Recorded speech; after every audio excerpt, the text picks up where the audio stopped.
আমি প্রধানমন্ত্রিত্ব চাই না, আমরা দেশের মানুষের অধিকার চাই।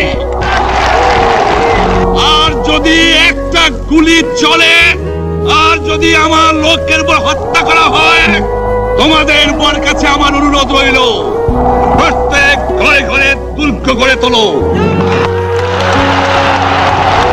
তোমাদের যা কিছু আছে তাই নিয়ে শত্রুর মোকাবেলা করতে হবে, এবং জীবনের তরে রাস্তাঘাট যা যা আছে সবকিছু আমি যদি হুকুম দেবার নাও পারি, তোমরা বন্ধ করে দেবে।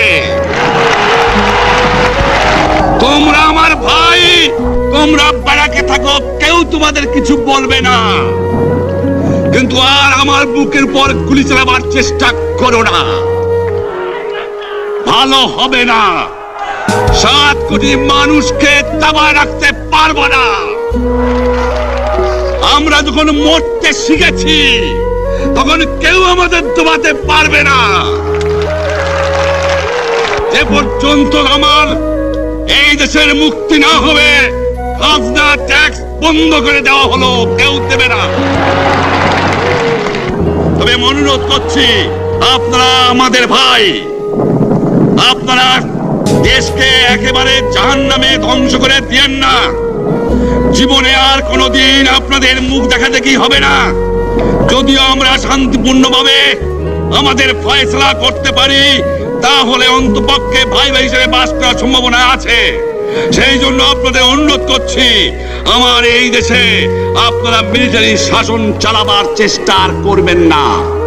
দ্বিতীয় কথা, প্রত্যেক গ্রামে, প্রত্যেক মহল্লায়, প্রত্যেক ইউনিয়নে, প্রত্যেক সাব ডিভিশনে আওয়ামী লীগের নেতৃত্বে সংগ্রাম পরিষদ গড়ে তোলো, এবং তোমাদের যা কিছু আছে তাই নিয়ে প্রস্তুত থাকো।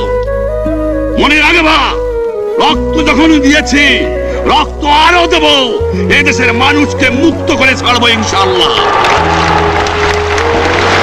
এবারে সংগ্রাম আমাদের মুক্তির সংগ্রাম, এবারে সংগ্রাম স্বাধীনতার সংগ্রাম। আপনারা আমার উপরে বিশ্বাস নিশ্চয়ই রাখেন। জীবনে আমার রক্তের বিনিময়েও আপনাদের সঙ্গে বেইমানি করি নাই। প্রধানমন্ত্রিত্ব দিয়ে আমাকে নিতে পারে নাই। ফাঁসি কাজটা